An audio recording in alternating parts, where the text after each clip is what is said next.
अगर रीमन इंटीग्रेबल की सबसे इंपॉर्टेंट थ्योरम की बात की जाए तो हमने 3 थ्योरम्स की। एक हमने किया कि every continuous function is Riemann integrable, फिर हमने किया कि every monotonic function is Riemann integrable. Now the very very important result की इंटीग्रेशन और डिफरेंशिएशन में क्या रिलेशन है, वो ये थ्योरम बताती है, fundamental theorem of integral calculus, कि अगर एफ रीमन इंटीग्रेबल है और कैपिटल एफ जो है डिफरेंशिएबल फंक्शन है ए बी के ऊपर, और इसका जो डेरिवेटिव है वो एफ एक्स के इक्वल है। ओके, एफ डैश एक्स का जो डेरिवेटिव है वो एफ एक्स है इस इंटरवल के ऊपर ए बी के ऊपर। अपने पास ए बी इंटरवल है। ओके, इसको हमने तोड़ देना इंटरवल्स को पॉइंट्स में x1 x2 x3 xn। xn जो है वो b के इक्वल आ जाएगा, x0 जो है वो a के इक्वल आ जाएगा। ये हमने पार्टीशन सपोज कर ली। तो fx क्योंकि डिफरेंशिएबल है ab के ऊपर, every differentiable function is continuous function also. तो क्योंकि हमें एलएमबी थ्योरम लगानी है, तो आपने छोटी क्लास में पढ़ा होगा कि अगर फंक्शन डिफरेंशिएबल है क्लोज इंटरवल पे, कंटीन्यूअस है ओपन इंटरवल पे, एंड उसकी एंड पॉइंट पे वैल्यूज अगर इक्वल होती है तो फिर हम एलएमबी थ्योरम की जगह रोल्स लगाते हैं। अगर फंक्शन डिफरेंशिएबल है, फंक्शन कॉन्टिन्यूअस है, तो हमें पता है कि बाय एलएमबी थ्योरम क्या आता है, f B minus F a over b minus a is equal to F dash c. Okay, तो जो हम पढ़ते थे उस क्लास में, तो डेफिनेशन क्या होती है बेसिकली कि अगर कोई कर्व है उसके एंड पॉइंट के ऊपर जो स्लोप है a f a b f b, तो इसका स्लोप आ जाएगा F B minus F a b minus a. Okay, that is equal to parallel to the slope of tangent, तो उसके इक्वल आ जाएगा एफ डैश सी। तो सी कोई पॉइंट बीच में एग्जिस्ट करेगा ए बी के इंटरवल के बीच में।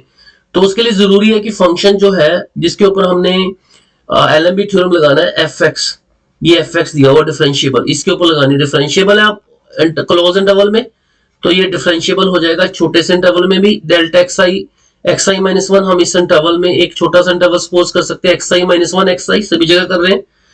तो एफ एक्स जो है डिफरेंशिएबल है तो कंटिन्यूअस भी होगा इस इंटरवल में। ओके, तो एफ एक्स जो है वो कंटिन्यूअस भी है डिफरेंशिएबल भी है, तो एलएमबी थ्योरम के मुताबिक क्या हो जाएगा, F B minus F A divided by B minus A. ये देखिए F X I minus F X I minus one over X I minus one equal to F dash C. C की जगह इसने एक्साई लिख दिया, जो एक्साई है वो इस इंटरवल के बीच में लाई करेगा। ओके, तो वहां पे हम लिखते थे कि जो सी पॉइंट होता है that belongs to A B, तो यहाँ पे सी की जगह पे क्या ले लिया एक्साई, और ए बी की जगह पे आ गया x I minus one and x I. Okay, तो यहाँ पे आ गया एफ डैश एक्साई, और हमें ऊपर लिखा हुआ है कि जो एफ डैश एक्स है उसका जो डेरिवेटिव है वो स्मॉल एफ एक्स के इक्वल है। ओके, तो इसका मतलब एफ डैश एक्साई जो है वो किसके इक्वल आ जाएगा, एफ एक्साई के इक्वल, यानी कि एफ डैश एक्साई जो है वो किसके इक्वल आ गया, जो एफ डैश एक्साई है उसकी जगह पे क्या आ जाएगा, स्मॉल एफ एक्साई, ये आ गया। ओके, तो जो ये एक्स आई माइनस वन है, इसका मतलब क्या होगा डेल्टा एक्स आई,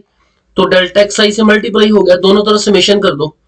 ओके, तो ये बेसिकली अगर आप इसको ध्यान से देखोगे तो फंक्शन की वैल्यू को इंटरवल से मल्टीप्लाई किया, शुरू से लेके अभी तक हमने यही किया, वाई डी एक्स का मतलब लेंथ इंटू ब्रेड्थ, और हमने अपर इंटीग्रल के लिए किया कैपिटल एम आई इंटू डेल्टा एक्स आई, लोअर इंटीग्रल के लिए क्या किया स्मॉल एम आई इंटू डेल्टा एक्स आई, और सिंपल फंक्शन के लिए क्या हो जाएगा एम आई एक्स इंटू डेल्टा एक्स आई। तो ये हो गया, ये ए हो गया। Okay, this is nothing but the area. जब n इंफिनिटी को अप्रोच करेगा तो ये एरिया नहीं बनेगा, लेट अस सी दैट। ये इंटीग्रल हो जाएगा क्योंकि हमने वहां लिखा था ये अपर इंटीग्रल है, ये लोअर इंटीग्रल है, ये सिंपल इंटीग्रल बन जाएगा। आई को वैल्यू 1 से दो, यहां पे आ जाएगा fx1 माइनस fx0, दूसरे में आ जाएगा fx2 माइनस fx1, तीसरे में आ जाएगा fx3 माइनस fx2, लास्ट में आ जाएगा xn minus xn minus. You will see fx1 cut जाएगा, fx2 कट जाएगा, तो यहां से ये xn बचेगा और x0 बचेगा। और राइट हैंड साइड में क्या होगा, राइट साइड में ये डेफिनेशन जो है इंटीग्रल बनेगी, इसको भी लिखते हैं।